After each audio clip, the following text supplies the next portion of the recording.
Assalamualaikum warahmatullahi taala wabarakatuh. Salam bahagia, salam pertemuan Puan Hasnah, Cahaya Rindu, Saudara Arifin, Kuil Channel.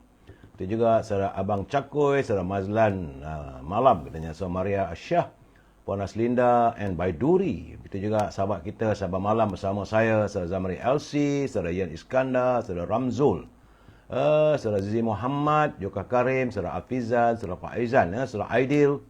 Itu juga saudara Nur Azman dari Pokok Sena Kedah, Elias Muhammad, Izzuddin dari Pulau Pinang.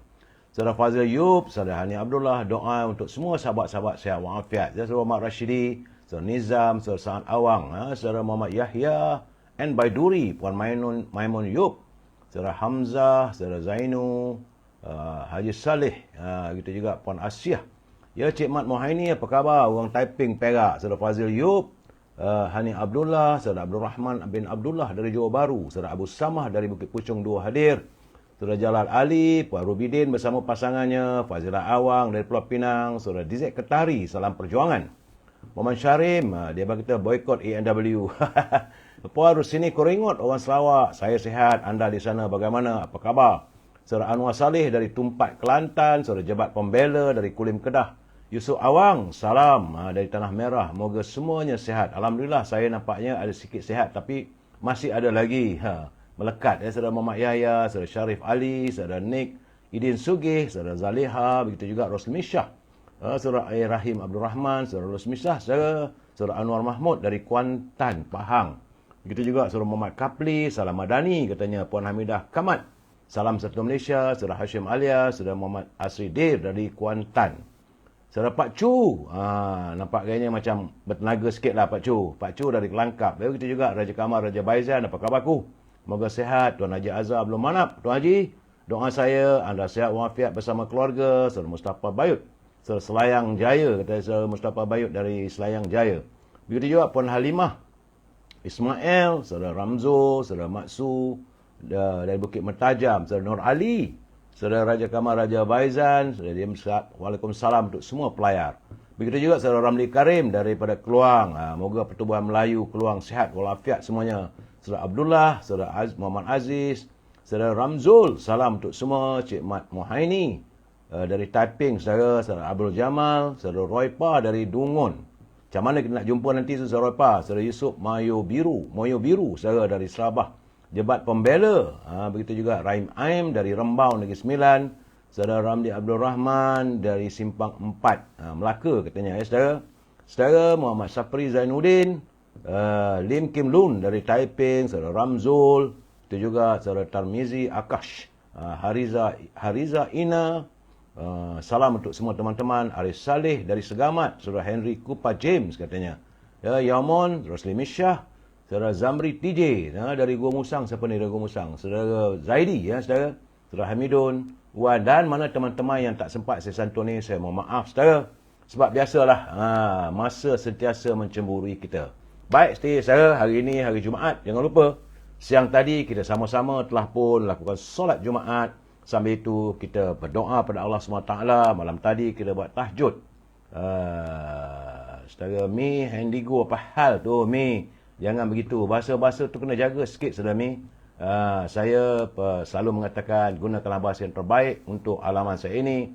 Bicarakanlah isu-isu yang terbaik untuk lestari kehidupan warga kita, saudara. Saya tidak berhasrat untuk maki hamun orang, cerita keburukan orang tak baik, saudara. Saudara Nurul Asyad, moga sihat. Terima kasih. Puan Rashidah Ahmad dari Kota Singa. Begitu juga Saudara Mat Razumuni. Ya, saudara. Hari ini tanggal 17 November. Dan hari yang ke-1336. Masih belum usai lagi virus tersebut, saudara. Laporan saya terima setakat hari ini 17 November. Jumlah keseluruhan warga yang dijangkiti oleh virus tersebut dalam tempoh 1336 hari adalah 5,132,831. Artinya virus tersebut masih ada. Bagaimanapun Kementerian Kesihatan berjaya menyembuhkan sekitar 5,084,061 orang. Alhamdulillah, untuk tempoh seminggu ini tiada kematian dilaporkan. Bagaimanapun jumlah kematian sejak ia menyerang saudara bumi kita ini sejumlah 37,186 orang. Itulah yang perlu yang dapat saya laporkan. Jadi teman-teman, besok mungkin ada majlis walimatul urus dan sebagainya. Saudara, bila anda menghadiri majlis, pastikan kita melakukan penjarakan sosial, saudara. Dan jaga kebersihan diri. Hanya kitalah yang dapat menjaga keluarga kita. Ya, saudara Ramli Ibrahim, saudara Yahya Armin, saudara Muhammad Syahli. Begitu juga Puan Norizan Hassan, saudara Mokhtar Abdul Rahman. Aku bos takir ni. Saya tak suka bercakap benda-benda yang begitu, saudara. Saya tahu apa maksudnya. Banyak memang saya menjangkakan malam ni banyak orang bertanya saya soal itu. Saya malah nak layan, saudara. Itu soal individu. Saudara Muhammad Faizal alias Tok Gajus. Well, buah jagus lah, kunyit dan sebagainya itu urusan mereka lah, saudara. Cuma kita, jadi kalau itu sebagai tauladan, jangan kita terjebak dalam bid'ah, jangan kita terjebak dalam kemaksiatan begitu, saudara. Selamat malam, saudara Ramzul, saudara Puan Hamidah Husin dari Senawang hadir. Terima kasih, Wan Syarudin, saudara Masya, ya. Saudara aku bos takir, dia kata mau sokong. Saya tak menyokong. Saya membenci semua perbuatan yang menyanggah. Tapi untuk saya nak mengatur orang itu bukan saya lah. Saya tidak dilahirkan untuk memaki hamun orang, itu saudara. Cuma yang saya ingin memberi pesanan pada teman-teman, pastikan kita menjaga kesihatan keluarga kita. Itu lebih penting bagi saya. Keluarga itu adalah dunia kita. Bila kita bersama dengan keluarga, rawatlah cinta kasih bersama keluarga. Baik, saudara, mengambil sempena hari Jumaat ini, kita mulakan kembali, saudara, segmen e-commerce. Jangan lupa, saudara, kalau anda mempunyai produk, untuk saya mewawarkan produk anda, boleh hubungi Al-Azhar di talian 011-330-41241. Al-Azhar masih memasarkan setangi bakurnya dan juga haruman minyak wangi dari tanah Arab yang dibuat berasaskan daripada pati kayu gaharu. Kalau anda tak dapat Al-Azhar, nak hubungi Al-Azhar, boleh berhubung dengan Siti Farehah di talian 017-711-4300. Siti Farehah dengan dendeng manis Siti Farehah dan produk barunya adalah simpulan kasih Cik Siti. Hubungi Siti Farehah di talian 017-711-4300. Teman-teman yang tinggal di Lembah Kelang, mahu buah-buahan dihantar terus ke rumah anda, hubungi Syauqi di talian 012-357-5703. Buah-buahan sebut memanglah jenis yang terbaik, AAA, lebih murah daripada harga pasar dan dihantar terus ke rumah anda untuk di Lembah Kelang saja, saudara. Dan akhir sekali, jangan lupa, saudara, makanan kegemaran saya, popiah sira Lady Maria.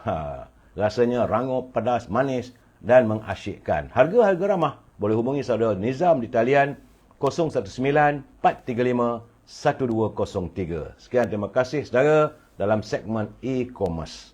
Kita masuk segmen naluri kehidupan. Ini bagi saya lebih penting dalam kehidupan kita.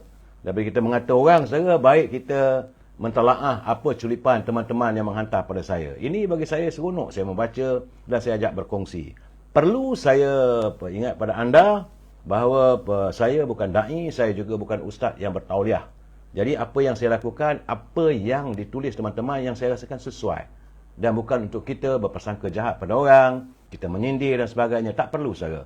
Mereka dengan cara mereka. Selalu orang cakap, kubur masing-masing, jagalah PL masing-masing sementara hidup di dunia ini, saudara. Kena ingat Allah, saudara, bahawa sesungguhnya setiap ujian Allah itu pasti tersirat hikmahnya yang tidak tersingkap oleh mata kasar hambanya. Ya, saudara, semakin Allah SWT sayang kepada seorang hambanya, maka semakin kuatlah ujiannya ditimpa ke atas kita, saudara. Ujian Allah hanya ada pada kadar kemampuan yang mampu kita pikul, saudara. Selalu saya beritahu teman-teman, Allah itu adil sifatnya. Dia tak akan letakkan gunung batu kek tu untuk kita pikul. Apa saja ujian yang didatangkan oleh Allah SWT adalah pada ujian yang kita mampu memikulnya. Cuma berat atau ringan itu terpulanglah pada rasa masing-masing. Jadi, saudara, sebab itu saya mengajak teman-teman, kembalilah kita berpegang kukuh pada tali Allah dalam mencari hikmah di setiap musibah yang menimpa. Kerana kadang-kadang, saudara, hikmah itu terhijab disebabkan hikmah itu dibaluti dengan selimut putus asa, saudara. Hikmah di sebalik ujian Allah tersingkap pada hambanya yang benar-benar pasrah terhadap percaturan takdir ilahi yang pada masa sama ia berusaha dan terus berjuang mencari pengajaran serta kekuatan dan pengajaran di sebalik takdir itu, saudara. Itulah kehebatan Allah SWT.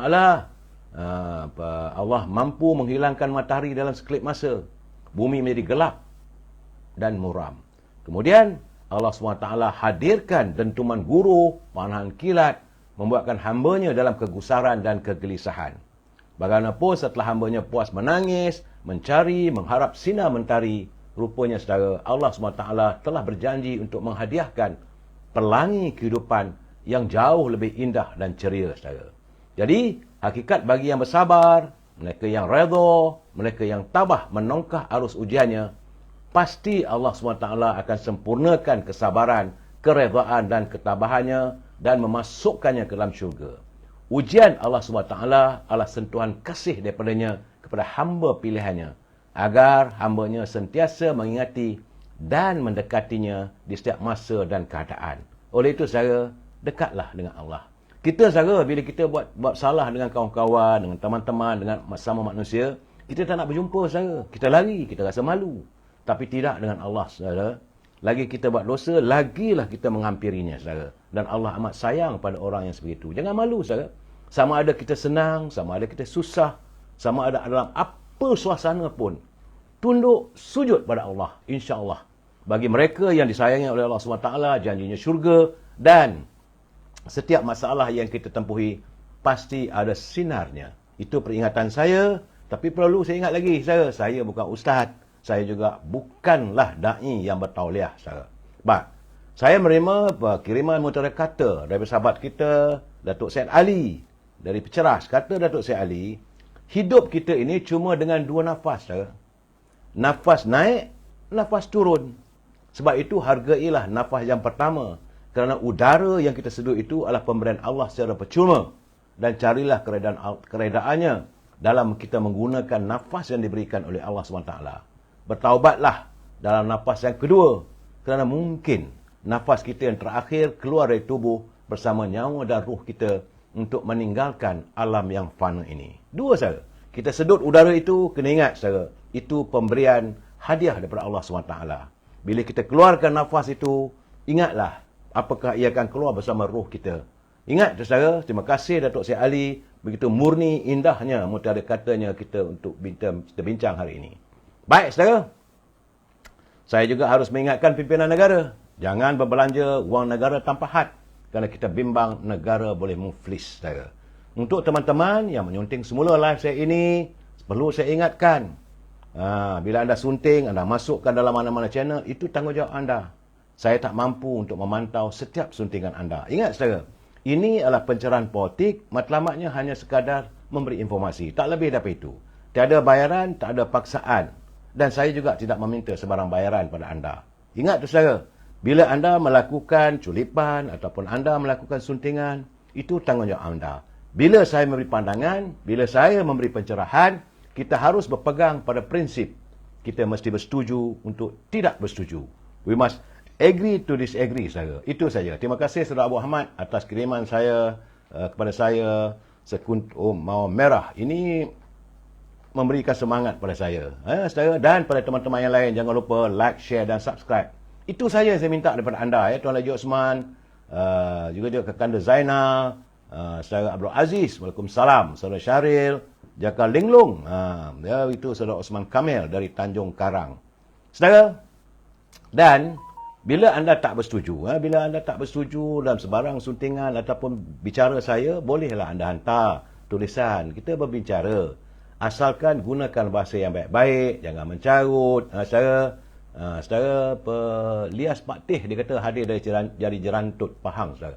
Jadi bagi saya, kita gunakanlah bahasa yang baik-baik, sebab kita adalah warga bangsa cipta damai yang sentiasa menyantuni setiap persoalan secara harmonis. Itu pesan saya, saudara. Saya mencari sahabat-sahabat yang mau bersahabat dengan saya, asalkan prinsipnya kita harus mengutamakan moral, kita mengutamakan budi bahasa yang mulia. Ingat, saudara, itu saja. Soal nak maki hamun, orang nak kata saya, katalah, tak ada masalah pada saya, saudara. Kerana segala-gala hidup ni sementara je, saudara. Ada waktunya kita akan tinggalkan segala cemuhan dan makian. Mungkin boleh dapat pahala pula lagi. Saudara Wan Zawawi dari Dungun Pahang, ada Dungun Terengganu, saudara. Baik, saudara, berita pertama, saya mendapat laporan daripada Jabatan Meteorologi. Selalu saya akan memberi pencerahan. Ini penting, saudara, untuk persiapan kita, bahawa Jabatan Meteorologi Malaysia mengeluarkan amaran bahawa hujan berterusan pada tahap waspada dijangka berlaku di 4 negeri bermulai hari ini hingga 20 November saudara. Met Malaysia dia dalam satu kenyataan memaklumkan kawasan terlibat ialah di seluruh Terengganu, manakala di Kelantan membabitkan daerah Tumpat, Pasir Mas, Kota Baru, Jeli, Tanah Merah, Bacok, Macang, Pasir Putih dan Kuala Krai. Di Pahang, kawasan terlibat adalah di Jerantut, di Maran, di Kuantan, Pekan dan Rompin. Sementara itu, saudara, di Sabah pula, kawasan terlibat ialah Pantai Barat di Ranau dan Kota Belud. Di Sandakan ialah di Telupit, Kinabatangan, Beluran dan Sandakan. Begitu juga di Kudat. Demikian menurut kenyataan daripada Met Malaysia. Memang, saudara, di Terengganu besok diramalkan hujan berterusan di semua kawasan di negeri Terengganu. Seluruh negeri Terengganu besok hujan daripada awal pagi sampai petang. Jadi, berhati-hati, saudara. Bila hujan daripada pagi sampai petang berterusan, boleh mengakibatkan banjir. Menurut Ketua Pengarah Jabatan Peteorologi Malaysia, Saudara Muhammad Helmi Abdullah, selain seluruh Terengganu, amaran hujan berterusan pada tahap waspada turut diramalkan di Kelantan, Pahang dan Sabah. Selain itu, keadaan cuaca sama diramal Sabah yang saya dah sebut tadi. Jadi, bagaimanapun orang ramai bolehlah mendapat maklumat cuaca terkini melalui laman resmi Jabatan Met Malaysia, saudara. Berhati-hati, saudara. Saya juga tadi, saudara, saya menerima panggilan. Selalunya dia telefon saya jam 9 malam. Selalu saya bising dengan dia. Saya kata, kenapalah telefon saya 9 suku. Saya dah bersiap sedia untuk membuat pencerahan, saudara. Tapi saya layan jugalah. Ya, saudara sahabat saya, saudara Hashim Alias. Dia dari Melaka. Dia menghubungi saya, dia kata petang tadi. Di Melaka petang tadi dilanda oleh hujan ribut petir yang cukup lebat katanya. Banyaklah berlaku pohon yang tumbang dan ada juga rumah yang tercabut dia punya atap dan sebagainya. Hujan lebat berterusan. Jadi dia begitu katanya, ribut petir, kuat katanya. Mengerikan. Jadi pada teman-teman yang tinggal di Melaka juga harus berwaspada. Kalau ada berlaku kebanjiran ataupun banjir, saudara, jika pihak berkuasa minta kita pindah, segeralah kita pindah. Sebab sekarang ni musim hujan, musim monsun timur laut sedang melanda negara kita. Ia berterusan sehinggalah bulan Februari 2024, saudara. Sebab itu Kementerian NADMA, pengurusan bencana alam yang dipengurusikan oleh Datuk Seri Zahid Hamidi telah pun bersiap sedia. Siap siaga, banyak anggota, puluhan ribu disediakan untuk menangani permasalahan yang bakal melanda negara kita. Saya ucapkan syabas kepada beliau kerana membuat persiapan lebih awal untuk menangani masalah rakyat. Saudara Beh Chun Sien, salam, semoga sihat semua. Saudara Edi Tahir, we must agree to disagree, tu larilah, kata Edi Tahir. Sir Raja Syarizat, apa khabar? Aku, moga sihat ya. Wan Zainuddin, Saudara Abdul Rahman. Begitu juga Nur Hajmanan, Saudara Norma, Puan Norma. Dia kata bawa payung. Siapa kata bawa payung ni? Saudara Nidi dia. Baik, saudara. Selepas saya memberi laporan tentang kedudukan cuaca, bagaimanapun ada sesuatu yang agak melegakan. Bila saya mendapat tahu bahawa kadar kemiskinan di negara kita ini kemiskinan tegar. Sebab Yang Amat Berhormat Perdana Menteri berulang kali menyatakan hasratnya untuk peringkat awal ini, fasa pertama beliau berada di anjung kuasa di Seperdana, beliau mahu menghapuskan atau membasmikan kemiskinan tegar di seluruh negara. Jadi menurut Menteri Ekonomi, Saudara Rafizi Ramli, dia kata dari survei pendapatan isi rumah mencatatkan penurunan berbanding 1% dulu pada tahun 2020, tapi sekarang tinggal 0.2%. Data IKASIH di bawah unit pelarasan pelaksanaan Jabatan Perdana Menteri mencatatkan pengurangan dengan jumlah isi rumah miskin tegar ialah tinggal 102,888 sehingga 31 Oktober lalu. Dan angka itu menunjukkan penurunan. Terus berturun dan sehingga hujung tahun ini, kalau boleh memang kerajaan berhasrat untuk membasmi secara total miskin tegar. Miskin tegar saja memang tak ada pendapatan. Sebab itu Datuk Seri Anwar Ibrahim telah mengumumkan mereka yang tak ada pendapatan langsung, mereka akan diberi bulanan sebanyak RM500. Tapi yang masa ada pendapatan, berusahalah untuk menambah pendapatan kita, saudara. Sebab itu, kata Rafizi, padu berperanan sebagai pengkalan data komprehensif untuk membantu pihak kerajaan merangka apakah cara untuk membangunkan ekonomi rakyat, saudara. Dalam keadaan sekarang ini, semua orang tahu. Bagaimanapun, saudara, di saat pimpinan negara berusaha menyantuni derita rakyat, saya agak tertarik hati dengan titah daripada ini Tuan Yang Terutama, Tuan Yang Pertua Kerajaan Negeri Pulau Pinang, di mana beliau mengingatkan semua pihak supaya tidak menyebarkan maklumat atau melemparkan tuduhan serta kritikan tidak berasas terhadap Kerajaan Negeri Pulau Pinang tanpa usul perasa. Ya, selaku Tuan Yang Utama Yang di-Pertua Negeri Pulau Pinang, Tuan Ahmad Fauzi menyatakan gelombang berita palsu bukan saja mampu mengganggu gugat kestabilan ekonomi, malah ia turut menghakis keamanan dan keharmonian rakyat di negeri Pulau Pinang. Beliau sebagai Tuan Yang Utama, saudara, beliau melihat dan menghayati banyak berita-berita, kalau boleh janganlah disebarkan berita palsu, katanya. Sebab itu katanya golongan tidak bertanggungjawab lebih cenderung mempercayai berita palsu yang tidak tepat. Jangan lupa saya, Tun Ahmad Fauzi, beliau pernah menjadi duta kita di Amerika, di negara China, dan latar belakang yang begitu luas dalam sebagai kaki tangan kerajaan. Sebab itu lontaran kata-katanya cukup berarti. Jadi beliau mengharapkan supaya rakyat tidak percaya pada berita palsu ataupun menularkan berita palsu yang boleh menjejaskan kestabilan politik, kestabilan ekonomi negeri. Jadi katanya sejajar dengan konsep Malaysia Madani yang telah digagaskan oleh Perdana Menteri, ia tujuan mengangkat martabat insan, berpaksikan keyakinan, nilai, akhlak serta tata kelola yang adil dan berkesan. Itu harapan daripada seorang Tuan Yang Terutama Kerajaan Negeri Pulau Pinang, saudara. Bagaimanapun, saudara, saya dapat kenyataan daripada Ketua Polis Negara. Nampak guys, sekarang ni macam-macam cerita, saudara. Dan akhirnya pihak polis juga sudah pun mula mengeluarkan kenyataan satu demi satu, saudara, bahawa Polis Raja Malaysia akan menjalankan siasatan. Ini berkaitan dakwaan yang melibatkan bekas pengerusi Parti Keadilan Rakyat Perak, PKR Perak, iaitu Datuk Farhash Wafa Salvador, yang dituduh menjadi individu yang bertanggungjawab menarik sokongan beberapa orang ahli parlimen pembangkang kepada Perdana Menteri yang bermuat Datuk Seri Anwar Ibrahim. Menurut Ketua Polis Negara Tan Sri Razaruddin Husin, pihaknya telah pun menerima laporan yang dibuat oleh Datuk Farhash. Ya, jadi sebab itu katanya siasatan sudah dimulakan dan dijalankan secara lanjut setakat ini. Kes ini disiasat di bawah Seksyen 500 Kanon Keseksaan dan Seksyen 233 Akta Komunikasi dan Multimedia 1988. Sebab selasa lalu, saudara, Farhash memaklumkan beliau akan membuat laporan polis dan memfailkan tuntutan saman terhadap Ketua Armada Parti Peribumi Bersatu. Saudara. Jadi katanya tindakan itu diambil susulan tuduhan Ketua Armada Parti Bersatu, kononnya beliau antara dua individu yang bertanggungjawab menarik sokongan beberapa wakil rakyat pembangkang kepada Datuk Seri Anwar Ibrahim melalui sogokan, katanya.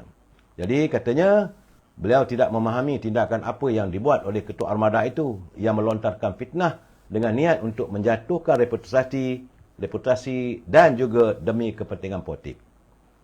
Sebelum ini Ketua Armada itu mendakwa Farhash dan seorang lagi individu dikenali sebagai Datuk Botak adalah individu dalam satu video yang tersebar di media sosial. Ini berikutan tindakan 4 ahli parlimen bersatu menyatakan sokongan kepada kerajaan. Sebab itu saya kata, saudara, kalau kita nak menularkan berita-berita itu, pastikan kesahihan, saudara. Tikus guys, alhamdulillah nampaknya saya semakin sihat. Terima kasih Tikus guys, Sejarudin. Memang nampak badan adalah sikit lega lah sikit, ada ringan sikit saya.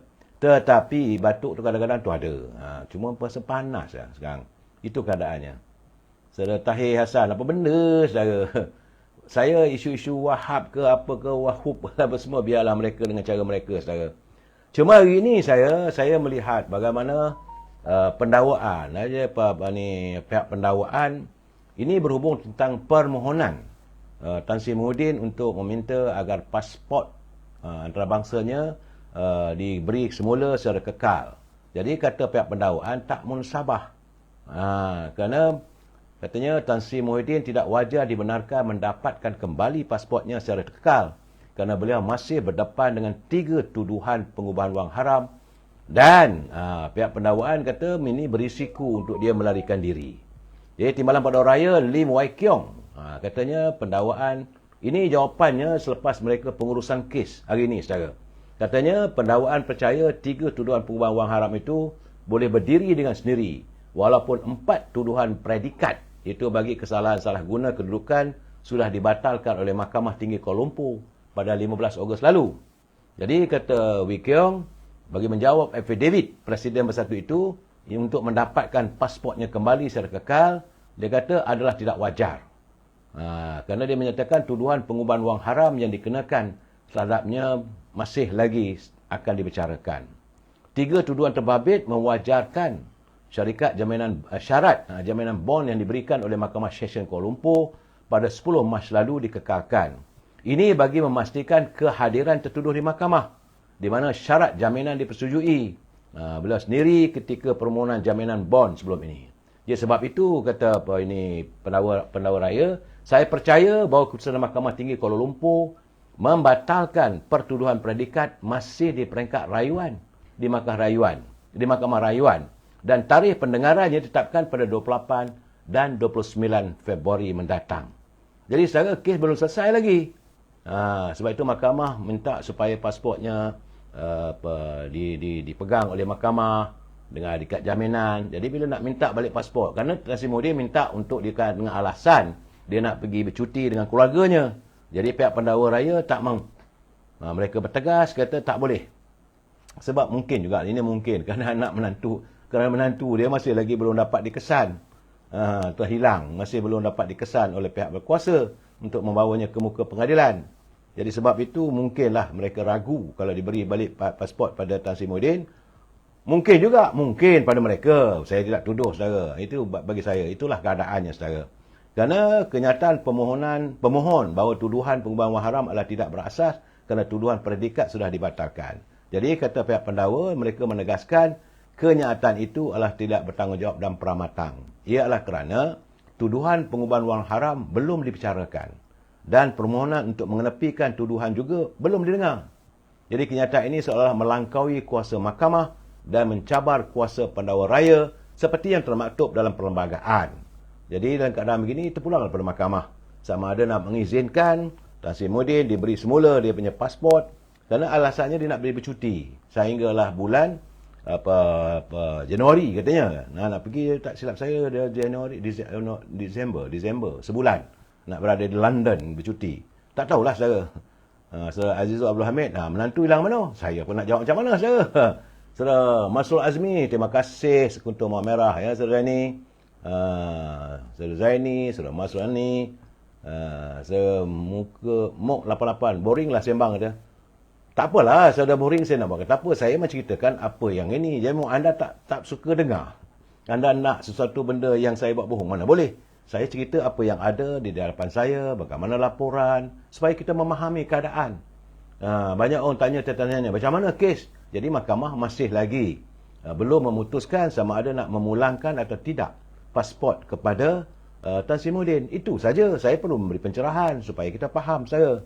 Dan nampak gayanya saya, ini cerita sebenarnya apa yang saya laporkan, apa yang berlaku. Bagaimana pihak polis pula menyatakan bahawa unit siasatan jenayah terkelas, Jabatan Siasatan Jenayah Bukit Aman akan menjalankan siasatan terhadap Ketua Badan Pimpinan Parti Pribumi Bersatu Malaysia Terengganu, Datuk Razali Idris, berhubung dakwaan yang mengeluarkan kenyataan palsu terhadap Suruhanjaya Pencegahan Rasuah. Jadi pihak polis dah boleh respon. Kerana semalam pun Tan Sri Azhar Baki mengatakan mereka telah membuat laporan polis berhubung kenyataan daripada pimpinan Parti Pribumi Bersatu Terengganu. Jadi menurut Ketua Polis Terengganu, Datuk Mazli Mazlan, dia kata setakat ini ahli Dewan Undangan Negeri Kijal itu belum dipanggil untuk memberi keterangan. Bagaimanapun, pegawai dari Bukit Aman akan hadir ke Terengganu dalam masa terdekat bagi merakam percakapan ahli politik berkenaan. Jadi bukanlah polis Terengganu, saya polis daripada Bukit Aman. Setakat ini dia kata kita hanya menerima satu laporan polis berkaitan isu berkenaan dan ia akan dikendalikan oleh unit di Bukit Aman. Kita minta kepada semua penyokong parti ataupun calon supaya mematuhi segala peraturan yang ditetapkan supaya proses pilihan raya kecil di Kemaman berjalan dengan lancar. Itu kenyataan Ketua Polis Negeri Terengganu sewaktu bola meninjau pusat penamaan calon pilihan raya Kemaman di Dewan Berlian. Dewan Berlian Utama Majlis Perbandaran Kemaman. SPRM telah membuat laporan polis berhubung tuduhan palsu yang didakwa dikeluarkan oleh Razali. SPRM menerusi kenyataannya memaklumkan laporan terbabit dibuat ekoran daripada satu hantaran aplikasi dalam media sosial atas nama pemilik akaun OneChin11 yang memaparkan kenyataan ahli Esko saudara Razali. Jadi adalah hantaran berkenaan Razali didakwa mengeluarkan beberapa tuduhan palsu dalam ceramah beliau sewaktu Majlis Pelancaran Jentera Pilihan Raya Kecil Parlimen Kemaman pada 10 November lalu. Nampaknya saudara, polis sibuklah sepanjang musim pilihan raya ni. Dan pada teman-teman yang berkempen, saya mengingatkan, patuhilah segala peraturan, undang-undang. Kalau 3R ni benda tak perlu disentuh, tak payah nak sentuh. Saudara, sekejap lagi saya akan cuba mengulas tentang apa berhubung tentang pilihan raya kecil di Kemaman, saudara. Bagaimanapun, rasanya tak puas kalau saya tidak mengulas apa yang berlaku di Gaza. Saudara Miabu. Miabu, terima kasih. Kuntur mawar merah untuk saya. Dia dari Gaza saya mendapat laporan sebab katanya saudara rejim kekejaman Zionis dia kata bahawa di Hospital Al-Shifa ada menyimpan senjata. Jadi sebab itu Kementerian Kesihatan di bawah pentadbiran Hamas di genting Gaza mendakwa bahawa rejim Zionis tidak menemui sebarang senjata ataupun alat ketenteraan di hospital terbesar di wilayah itu selepas kempen penceburan terus menyasarkan kemudahan perubatan tersebut. Jadi mereka serang hospital dengan alasan kononnya hospital tersebut menyimpan peralatan tentera milik Hamas. Bila pergi tak ada pun. Alasan saja serang. Jadi tapi bagaimanapun kecederaan yang dialami oleh warga yang sedang dirawat di hospital tersebut begitu sukar, begitu tenat saudara. Jadi menurut mereka pasukan pertahanan Israel bertindak memusnahkan. Dia serang tu bukan nak cari senjata, tapi dia memusnahkan peralatan perubatan di tempat lain dan menahan 2 jurutera yang bertugas di bahagian bekalan oksigen. Tak ada kena-mengena. Yang jurutera ni jaga bahagian bekalan oksigen. Itu pun ditahan. Jadi matlamatnya supaya tidak ada oksigen dapat diberikan kepada pesakit-pesakit di Hospital Shifa. Jadi rejim Zionis dia mengatakan bahawa kononnya ada penemuan. Sebenarnya tak ada apa pun. Tak ada terowong bawah tanah pun. Cuma mereka memberi alasan saja untuk memberitahu pada dunia kenapa mereka menyerang hospital. Sedangkan hospital tak boleh disentuh dalam apa-apa suasana peperangan pun. Sebab itu kata wakil daripada Kementerian Kesihatan, kami telah berulang kali. Saudara, Ratna, saya online sekarang Ratna. Saya call you back nanti. Sebab kawan-kawan kita dari Singapura pun telefon saya. Nak buat macam mana saudara, kadang-kadang saya lupa time waktu saya. Ya, sebab itu katanya mereka telah pun berulang kali menggesa jawatankuasa daripada Pertubuhan Bangsa-Bangsa Bersatu, Pertubuhan Kesihatan Sedunia dan jawatankuasa Palang Merah untuk mengesahkan pembohongan rejim Zionis. Demikian menurut anggota kanan Hamas yang berpusat di Qatar, saudara Izzat El-Rash. Sebab tentera Israel mendakwa mereka menemui peralatan ketenteraan. Sebenarnya tak ada pun. Jadi itu semua cubaan untuk menyokong dakwaan tidak berasas untuk membolehkan mereka menyerang hospital. Saya selalu ahli majlis betul saya serupa alasan USA nak serang Iraq. Kononnya ada mass destruction weapon lah. Jangan lupa saya dulu waktu mereka nak serang Iraq dulu, waktu peperangan Desert Storm dulu, mereka mengatakan di Iraq itu ada mass destruction. Tapi bila pergi tak ada apa pun. Dan sekarang begitu juga apa berlaku di Hospital Al-Shifa. Katanya ada senjata lah, ada itu, ada ini. Dan membuatkan mereka boleh bagi tahu dunia kenapa kami menyerang hospital. Dan akhirnya yang terkorban adalah pesakit-pesakit. Malahan anak-anak kecil yang mau menerima rawatan, ubat-ubat habis hancur. Itu keadaan kezaliman, saudara. Jadi sebab itu apa yang dilakukan serbuan oleh tentera Israel ke atas Hospital Al-Shifa di Gaza telah pun menyaksikan bagaimana akhirnya hari ini, saudara, Israel telah pun menukar kompleks perubatan itu, kini telah pun menjadi barak tentera dan pusat pertahanan mereka. Bukan lagi sebagai hospital. Mana mana pesakit yang ada dipindahkan segera dalam keadaan yang sedih saudara melihat. Saya tengok gambar-gambar begitu. Bukan manusia lah Israel ni sebenarnya, saudara. Sebab itu pemantau hak asasi manusia Euromed dalam kenyataan semalam melahirkan kebimbangan terhadap pembunuhan dan hukuman mati kerana pasukannya mendokumenkan tembakan di hospital sejak minit awal serbuan dilakukan. Orang sakit duduk di hospital, kamu datang kamu tembak. Apa benda manusia kamu ni? Itu keadaannya, saudara. Itulah. Tak habis-habis lagi lah. Saya mengharapkan agar sama ada bangsa-bangsa bersatu Geneva ke, di New York ke, segeralah mengusaikan derita yang dialami oleh warga Palestin.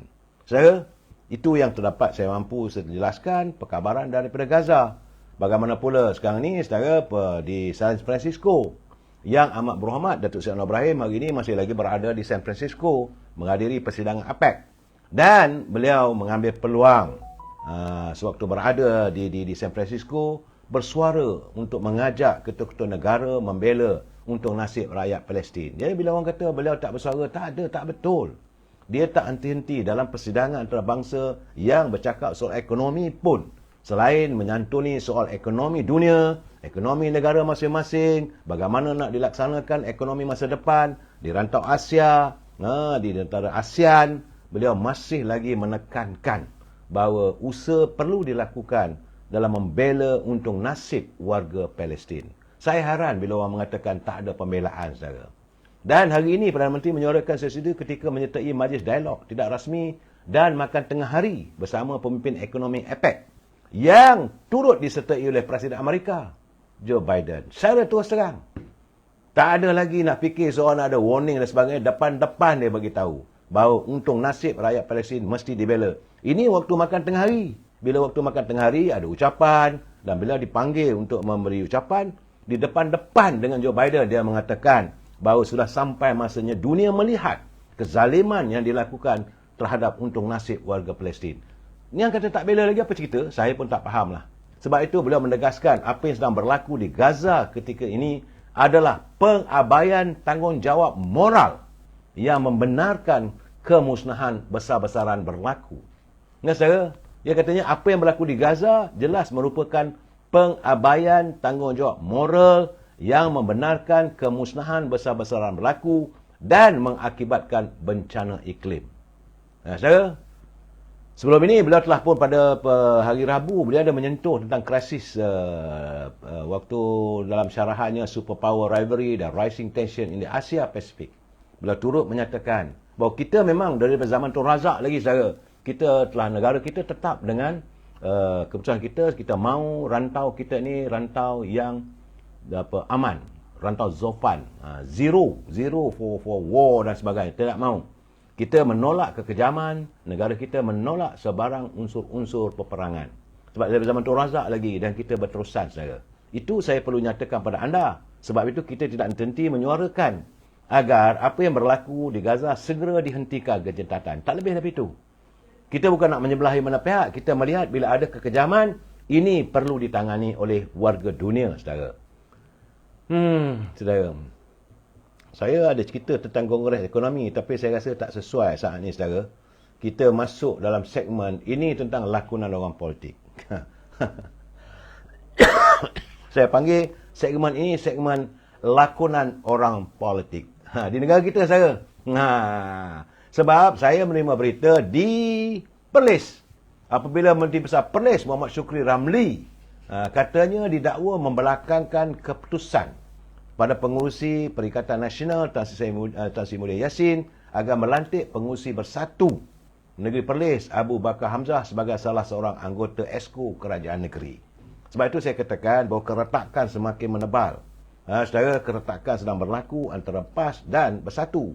Sebab itu menurut ini pengurusi Bersatu Negeri Perlis Abu Bakar, dia kata Tan Sri Muhyiddin yang juga selaku Presiden Bersatu telah pun mengutus surat kepada Menteri Besar Pak Perlis menamakan beliau sebagai calon parti dalam barisan Esko sebelum barisan Esko mengangkat sumpah jawatan di Istana Arau. Cuma saya nak bagi tahu, kadang-kadang mereka pun betul lah, mungkin surat itu benar. Bukan saya nak belah mana-mana, saudara, tetapi kena ingat Yang Amat Berhormat Menteri Besar Perlis juga terikat dengan kuasa mutlak daripada Duli Yang Maha Mulia Sultan ataupun Raja Perlis. Kena baca balik perlembagaan. Dia boleh mengemukakan, tapi kalau tuanku tak setuju juga. Ini kena ingat macam pelantikan Menteri Besar. Bolehlah bersatu cadangkan orang ni jadi menteri besar. Tapi kalau istana tak bersetuju, tak boleh dilantik sebab kuasa mutlak pelantikan mengikut artikel 42 tak silap saya. Ini yang kadang-kadang kita lupa.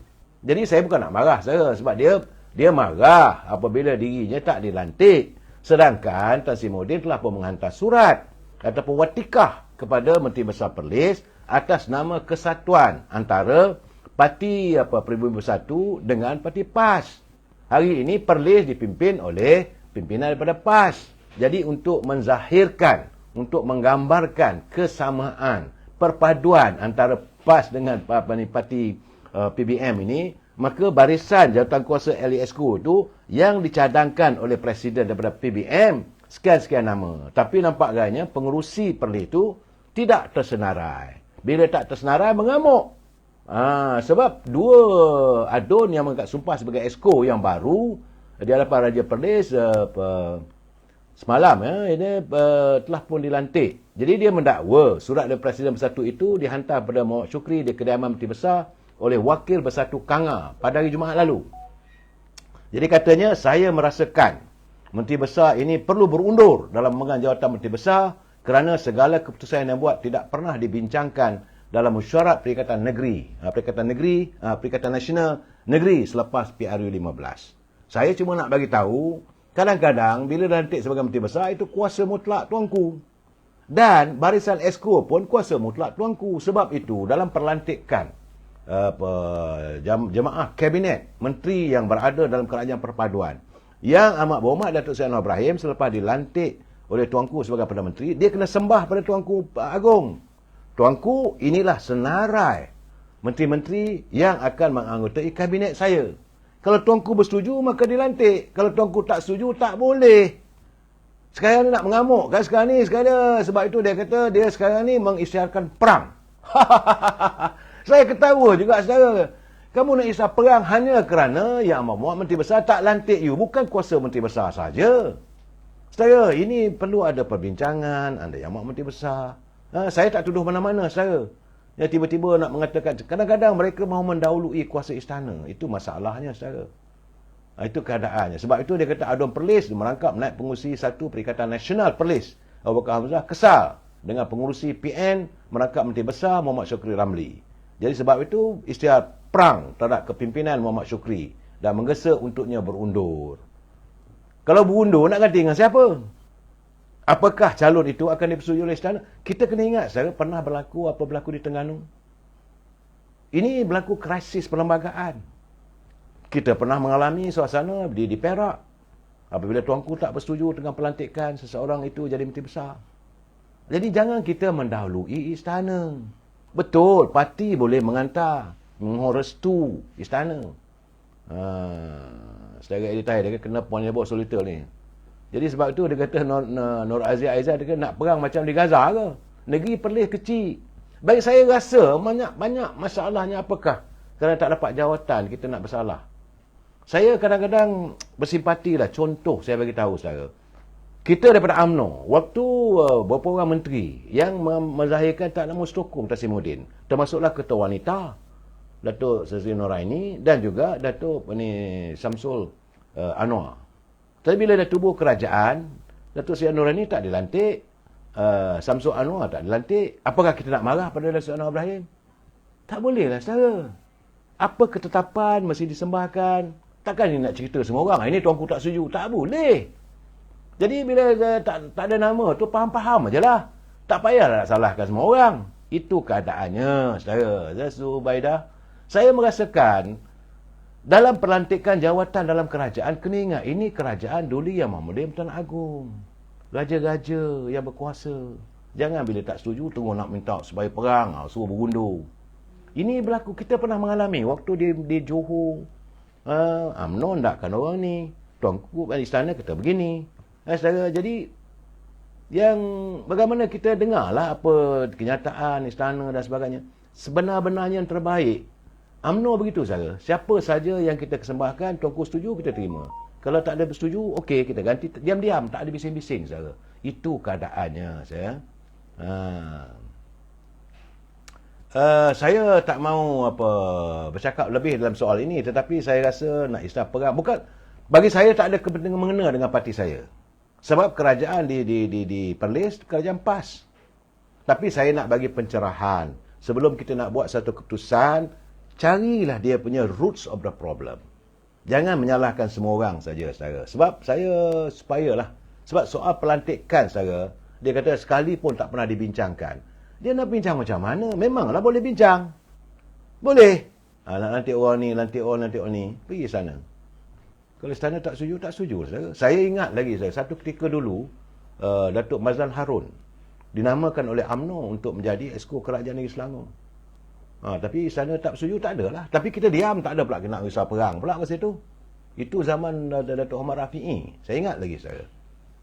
Jadi keadaan ini tak perlulah, tak payah diperbesarkan. Kalau jawatan menteri besar, jawatan Exco Kerajaan Negeri, jawatan menteri, jangan kita salahkan. Adalah yang tak kena. Jadi kena ingat, saudara, pandangan raja-raja Melayu ni jauh lebih mengatasi kita. Dia tidak melihat kepentingan. Istana tidak melihat kepentingan istana. Istana melihat kepentingan bangsa keseluruhan. Soal negara, soal negeri. Raja-raja di sebuah negeri, mereka baginda melihat bahawa kepentingan rakyat di negeri itu lebih penting. Jangan jadi dulu. Bila tak setuju apa semua, tuanku tak setuju. Untuk melantik Nizar, lantik Zamri, Abdul Kadir, Menteri Besar Perak. Jangan lupa, saya berlaku. Sampai baring-baring tepi jalan, apa benda ni. Tapi kena ingat, kita ni rakyat.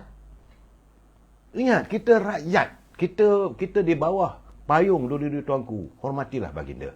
Saudara, jangan salahkan orang. Saudara.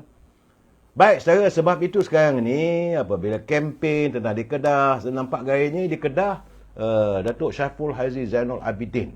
Dia kata Menteri Besar Kedah. Ini cerita pasal Menteri Besar Kedah, kononnya dan berhubung tentang pembangunan, menyalahkan di Langkawi itu tak maju kerana salah kerajaan pusat.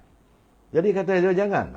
Dia kata, fikir ke apakah kerajaan negeri lakukan untuk pembangunan di Langkawi. Kena dipikirkan. Apa peruntukan kerajaan negeri untuk membangunkan Langkawi itu sendiri. Selesaikan masalah dalaman, baru nak menyalahkan orang lain.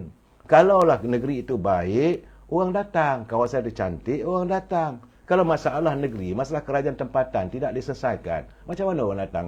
Melawat, melancung dan sebagainya. Itu keadaannya. Jadi sebab beliau mengatakan bahawa apa yang Sanusi lontarkan, konon nak salahkan Menteri Pelancongan dan sebagainya, tak betul.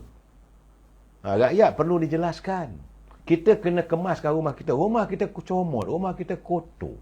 Halaman rumah kita penuh sampah sarap. Takkan orang nak datang melawat.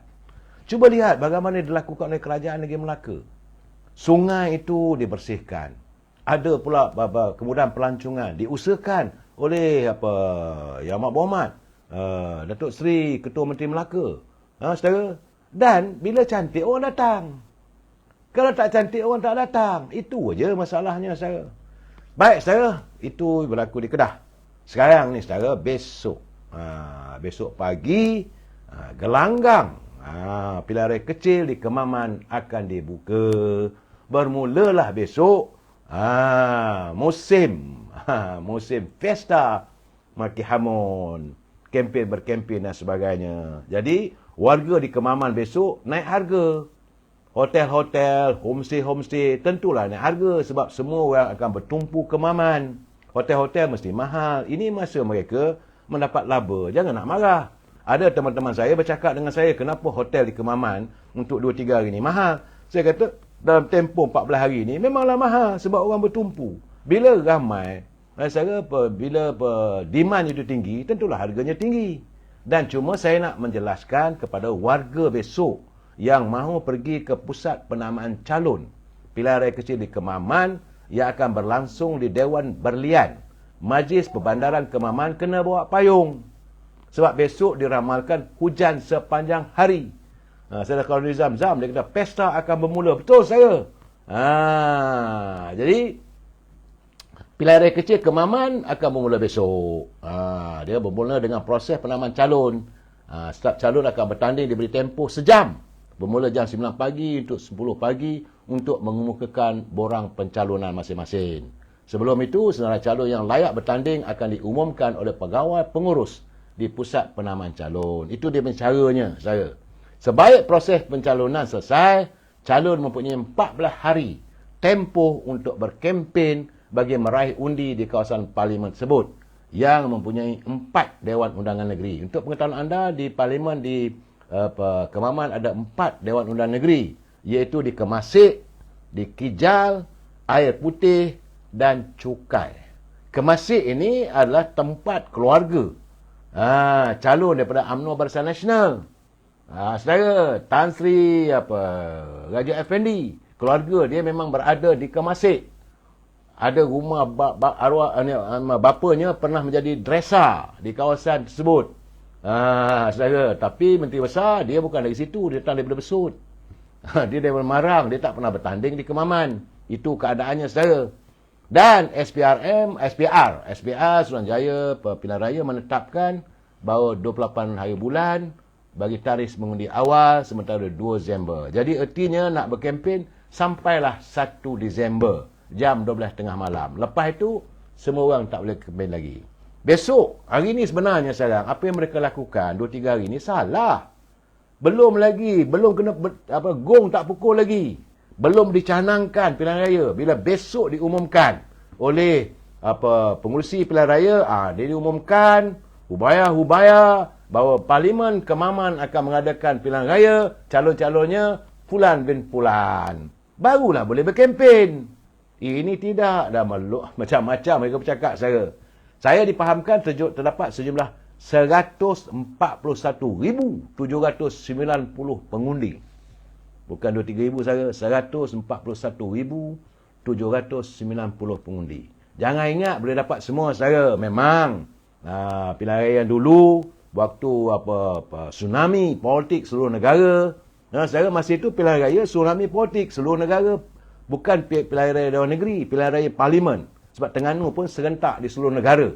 Saya memang Parti PAS mendapat majoriti 27,179 undi mengalahkan calon daripada Barisan Nasional, iaitu Datuk Seri Ahmad Said.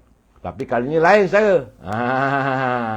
Kali ini saya mengatakan sebagaimana yang saya ramalkan, bahawa PAS semalam telah pun mengumumkan bahawa Menteri Besarnya sendiri yang diturunkan untuk bertanding menentang Tan Sri Raja Muhammad Effendi. Sebab itu saya katakan di dalam tempoh 2 minggu ini, a clash of the titan. Peperangan paling hebat. Satu bekas Panglima Angkatan Tentera menentang Yang Amat Berhormat Menteri Besar Terengganu. Bagi saya, dari segi dapatan yang saya perolehi, Tan Sri Raja Muhammad Effendi ini, dia orang tempatan. Kalau isu anak tempatan, memanglah Tan Sri Raja Muhammad Effendi, bekas mantan Panglima Angkatan Tentera, Panglima Tentera Angkatan Tentera Malaysia, adalah anak tempatan. Kerana Datuk Seri Ahmad Berhormat, Datuk Seri Samsuri, dia membesar di Besut dan juga politiknya banyak berada di sekitar kawasan Marang. Dia tak pernah bertanding di Kemaman. Terpulanglah pada rakyat di Kemaman nak pilih rakyat tempatan ataupun orang yang didatangkan dari luar. Sebab itu katanya, saya agak tertarik dengan kenyataan daripada Tan Sri Raja Muhammad Effendi. Dia kata dia selama 43 tahun dalam tentera. Dia sebab itu dia kata antara pasukan tentera dengan polis tak jauh beza. Dia kata masing-masing apalah yang paling penting adalah untuk memberi khidmat bakti pada rakyat. Itu katanya saya. Sebab menurut Tan Sri Raja Effendi, dia di kawasan, khususnya di kawasan Kemasik itu, dia cukup mesra dengan rakyat situ. Masa bila musim banjir, dia kata dia turun kawasan dia, rakyat dia, keluarga dia. Jadi orang Kemasik dah merasai jasa-jasa yang dihulurkan oleh keluarga Tan Sri Raja Effendi. Yang Menteri Besar, memanglah dia Menteri Besar, terpulanglah. Sebab itu banyak orang mengatakan bahawa PAS akhirnya terpaksa memilih calon heavyweight, betul-betul heavyweight, kerana mereka gementar. Sebab semalam baru diumumkan. Selalunya PAS lebih awal dulu mendahului UMNO Barisan Nasional. Lagi seminggu nak pilihan raya mereka dah umumkan calon mereka. Tapi apabila saja UMNO Barisan Nasional yang diumumkan oleh Datuk Seri Zahid Hamidi bahawa calonnya Tan Sri Raja Effendi, Ketor saudara. Terpaksa cari-cari, terpaksa lah ambil Menteri Besar untuk menyaingi supaya ada kehebatan. Kalau orang lain kena gatah aja pandangan mereka. Tapi saya merasakan ini juga bukanlah suatu benda yang boleh membantu. Benar. Pilihan raya lepas 27,000 dia punya majoriti. Tapi jangan lupa saudara, 8,700 tu undi daripada Pakatan Harapan. Kalau 8,700 ke Pakatan Harapan, campur ke situ, majoriti dah susut lagi. Daripada 27, 8,000 tinggal lagi, lebih kurang sekitar 19,000. Dan Raja Tengku Tan Sri Raja Effendi, dia perlu cari dalam 10,000 je. Walk home. Jadi saudara semua dia kata peperangan melalui suara-suara dimulai besok. Lawan, tetap lawan. Itu memanglah saudara. Cuma saya mengharapkan, sebab saya bersetuju juga dengan pandangan Datuk Ahmad Maslan selaku mantan Susah Agung UMNO, bila oleh Majlis Tinggi UMNO. Dia kata, hari ini di Terengganu tidak ada jambatan penghubung antara kerajaan negeri Terengganu, rakyat Terengganu dengan kerajaan pusat. Apa salah? Jadikanlah, kebetulan ada pilihan raya kecil di Kemaman ini, jadikanlah Kemaman ini jambatan penghubung antara kerajaan pusat, pimpinan Datuk Seri Anwar Ibrahim dengan rakyat Terengganu. Dan saya difahamkan bahawa Datuk Seri Anwar Ibrahim sudah membuat pengumuman dalam pilihan raya kecil, pilihan raya negeri-negeri dulu. Dia kata bahawa pelaburan begitu besar akan dibawa ke Kemaman. Iaitu daripada pelaburan dalam segmen, ada sektor oil and gas. Jadi jangan biarkan kalau orang lain yang jaga, seriau lah juga saudara. Seriau saudara, sebab bila pelaburan berbilion-bilion yang bawa ke Kemaman, kalau ahli parlimen yang orang yang ada rekod, yang masih lagi tergantung-gantung isu tanah, isu pemberian, banyak cerita. Saya bukan nak memburukkan saudara, tapi apa yang kita dengar saudara, masih lagi belum usai. Lebih baiklah cari satu orang yang jelas, yang tidak mempunyai latar belakang yang cacat. Bagi saya, Panglima Angkatan Tentera yang terbaik. Tentulah beliau akan memastikan bahawa beliau akan menjadi penghubung antara rakyat Terengganu dengan kerajaan pusat. Itu saja. Saudara Kamarudin Abdul Talil, dia kata salam perpaduan satu Malaysia. Ini yang kita harapkan. Pilihan raya ini diadakan bukan kenapa saudara. Kerana mahkamah mendapati calon yang diturunkan oleh PAS, waktu ada pilihan raya itu ada elemen korupsi. Apakah kita masih mahu meneruskan, membiarkan korupsi dalam politik berterusan, korupsi pilihan raya? Jadi sekarang ni, sebab itu UMNO menurunkan Panglima. Bersetuju Panglima bertanding, maka masuklah. Terpulanglah pada rakyat di Kemaman, siapa yang anda mau pilih. Sebab itu kata Datuk Ahmad Maslan, jadikanlah Kemaman ini sebagai jambatan penghubung antara Terengganu dengan kerajaan pusat. Jangan dibakar jambatan ini.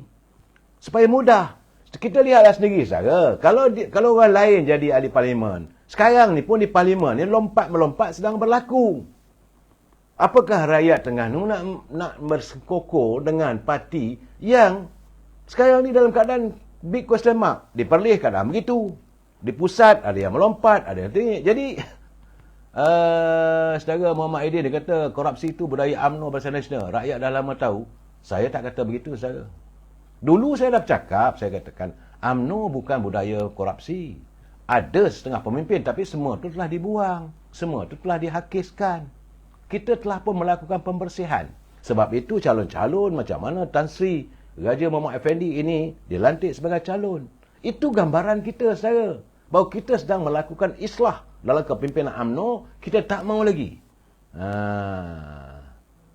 Saudara Aceh dia kata BN bungkus kat Thailand, tapi kalau PAS tersungkur di Kemaman, malu. Saya tidak melihat soal malu dan tidak. Jangan kita menyorakkan. Tetapi yang paling penting, rakyat Kemaman, rakyat Terengganu mengharapkan perjuangan. Saya dah bercakap tu boleh kena tiap-tiap malam sepanjang sidang parlimen saudara. Dengarlah sendiri apa yang dilakukan oleh ahli parlimen yang dihantar oleh rakyat dengan penuh harapan. Musim pemilihan raya, waktu itu menawarkan macam-macam. Janji 1000 mimpi. Tapi akhirnya, bila waktu mereka dilantik sebagai ahli parlimen, rakyat dikecewakan. Soal perjuangan rakyat tidak dilakukan. Yang apa dilakukan, lain tak ada. Cerita jawatan, cerita nak jadi menteri, cerita Perdana Menteri. Yang rakyat nak tahu apa yang boleh diperjuangkan untuk rakyat melalui Dewan Rakyat. Selalu saya katakan, macam cerita filem P. Ramlee, saudara. Bila dalam filem 74 Belalang, tuanku turun. Ya, rakyat, apa cerita? Penghulu kampung Durian Sebatang. Kampung kami serang tikus. Macam mana nak selesaikan? Jadi raja kata, okey, kita hantarlah racun tikus. Begitulah juga apa yang berlaku di Parlimen. Tuan Speaker, saya rakyat di Kemaman. Kami sekarang ni ramai yang miskin nak tanya pada Perdana Menteri, apa yang akan anda lakukan di Kemaman? Dia Perdana Menteri akan menjawab. Itu cara dia. Bukan datang ke Parlimen yang tidur-tidur, yang berdengkur-berdengkur, yang ponteng-ponteng. Tak datang pun. Apakah ini tidak mengecewakan rakyat? Jadi kita cari orang yang tegap, orang yang ada disiplin, macam Panglima. Tentulah beliau juga mempunyai wawasannya bagaimana nak memajukan. Sebab Kemaman itu tidak asing bagi dia. Walaupun beliau dah pernah menjadi Panglima Angkatan Tentera yang pernah melawat satu dunia. Kena ingat saya. Saya Mat Sepana. Jadi BN banyak menyantuni rakyat. Itu jelas saya. Tak percaya, tengoklah musim pilihan raya, musim banjir nanti. Kita tengoklah wajah-wajah mana yang turun. Sebab itu Ketua Wanita, Datuk Norraini, dah bagi tahu dah. Musim hujan ini, wanita semua dikerahkan untuk menyantuni rakyat dalam menghadapi bencana. Itu keadaannya saya. Jadi kita tunggu besok apakah resultnya, siapakah yang akan bertanding, yang akan disahkan untuk menjadi calon di Kemaman, dan besok bermulalah gong dipalu, nafiri ditiupkan, peperangan bermula untuk mencari siapakah calon yang boleh menjadi harapan rakyat untuk dihantar ke Parlimen sebagai mewakili rakyat Kemaman untuk memperjuangkan kehidupan mereka. Kita jumpa lagi besok. Wabillahi taufiq wal hidayah. Assalamualaikum warahmatullahi taala wabarakatuh. Selamat malam. Terima kasih.